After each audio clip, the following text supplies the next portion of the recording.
Hey guys, this is Ton, and today we're doing my budget upgrade guide for the Jump Scare Precon. Now, there's a couple things to kind of keep in mind. At the moment, this is slightly over the $50 budget, purely because the set isn't out, but we are relying on some cards from the set, which likely they are going to drop down a lot. You know, pre-order prices for certain cards is always going to be much higher than when they are actually released. Sorry, not most cards, like most of the cards that I'm going to include here. Sometimes, you know, they're higher depending on, you know, different things, but the ones that are included here, they are ones that are very specific towards like the Jump Scare Precon or Manifest Dread and stuff. So therefore they are very, very likely to kind of drop down. So at the moment, the budget for this was $50. However, the price at the moment is $66 sitting for these. Most of that is within $20 for one card and like $12.35 for one other one. But as I said, you know, most likely these will drop down after this. So talking about the actual Precon, I have said before that this is probably my favorite of the 4 new Precons from the Duskmourn set, and I think that even after kind of going through the upgrades for this, I do like it a lot. We can get a lot of really kind of cheap budget upgrades for this too, because of the fact that it's kind of a lot of Simic good stuff that's being reprinted a lot. There is one card in here which is probably one of my favorite cards of all time as an upgrade for it. So looking at the basic kind of Precon thoughts, it's based around Landfall, Manifest Dread, and Face Down cards. There's lots of value from playing lands, but you typically want to have multiple land drops per turn, especially with Zimone. Like, she'll Manifest Dread the first time, but then the second time is when you start doing the kind of funkier flipping up stuff. There's also some big cards in this deck in the Precon that were in there purely to flip for cheap value as well. So, you know, they are just face down, like normal big creatures that when you flip them up, they're going to be really great. But I wasn't a huge fan of some of those. So we kind of changed those a bit. First of all, we added in more ways to get things manifested or cloaked, whether that was Manifest Dread or like, you know, Vanathir here, cloaking things from your hand. More payoffs for those manifests and land drops, whether it's flipping cards or, you know, just some kind of stuff to be able to get more value from the additional kind of land drops that we're aiming for, as well as getting more land drops as well. More ways to flip cards too, because while we can kind of rely on Zimone to do it, we want other ways to be able to if we're adding in more manifest stuff. I forgot to add it in here. I added a couple things to play stuff from the graveyard or to do stuff with the graveyard. Because of the way Manifest Dread works, we are going to be like, you know, looking at the top 2 cards, choosing one, chucking that into our graveyard, and then putting the other one onto the battlefield manifested, which means we will potentially fill up our graveyard with a lot of stuff. So I also cut some of that good stuff that's generic, that's just there to kind of flip it, and replaced it with stuff that's still good stuff, but it's stuff that fits our game plan a little bit better. So quick note, we are aiming to hit 10,000 subscribers by the end of the year. Like my last video got 11,000 views and stuff. So even if, you know, 1% of the people who watch that subscribe, we can smash this out really easily. At the moment, you know, 86.3% of our views come from people who aren't subscribed. So if you're not one of them, I'm going to put the link to this upgrade and as well as the link to subscribe down below. So that way, you know, you can do both at the same time.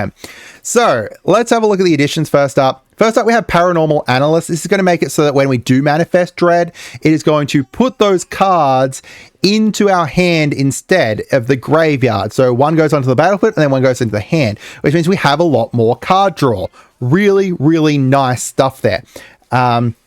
We've got Abhorrent Oculus here too. So while the cost here is exile 6 cards from your graveyard, if we do cheat this in with Manifest, we don't have to pay that, right? Because we're not casting the spell, we're just manifesting it in. This is going to enable so many manifest, right? Every single time someone has an upkeep besides yours, each of your opponent's upkeeps, we're going to Manifest Dread. We're going to get so many face down cards. We're going to get a lot of stuff into our graveyard as well, or potentially into our hand with like Paranormal Analyst here, which is really great. Fits our game plan so well. Yeah, I absolutely love this card in here. This is one that is $20 at the moment. I fully expect to drop a fair chunk though. We've got Hauntwood Shrieker, which is the other one that's like $12 or something, because both of these are mythics, keep in mind. Both of them are mythics. So this one here, each time you attack, manifest dread, but then you can pay 1 and a green to reveal target face down permanent. If it's a creature, turn it face up. You can do this at instant speed. So if, you know, someone's doing a board wipe or something like that, if the creature that's face down could have survived that, you can flip them at instant speed. You could do it to when someone blocks, like if you block something with a 2/2, flip it with 1 and a green and boom. You can just do it really well. But the attacking and manifesting dread's really great, especially when it's, you know, a 3 cost. We've got Ancient Green Warden here. It has reach. You can play lands from your graveyard, and then each of your landfalls essentially trigger an additional time. So this is to enable more landfall stuff, as well as obviously being able to play those lands from the graveyard. If you do bin them with Manifest Dread, you can play them later on. Experiment 12, more value for our face downs. When they flip, they get +1/+1s, and then Secret Plans, when stuff flips, we get to draw a card, and face downs get up to 2 3s instead of 2 2s. Gossip's Talent and Ugin's Mastery. So these are our couple ways to flip additional things. Ugin's Mastery, we can flip one thing when we attack with power 6 or greater. And then Gossip's Talent, this part here, whenever a creature you control deals combat damage to a player, you can exile it, then return it to the battlefield under its control, under its owner's control. Couple different things this does. First, it will trigger ETBs an additional time. Really great. Secondly, it's going to make it so that anything that is face down, it will get exiled and then come back face up. So it's a way for us to flip basically everything. We also have the additional Surveil here, really good, as well as up here, whenever you attack, you can make something unblockable. So you can make a 2/2 manifested creature unblockable, then flip it once it's got this unblockable, boom, hit someone in the face with something really big. Spelunking, we're going to get so many additional lands out here. Making them come in untapped is amazing. Spelunking, one of my favorite cards of all time. That's why it's in here, because it just is so great in a landfall deck that's getting additional lands out.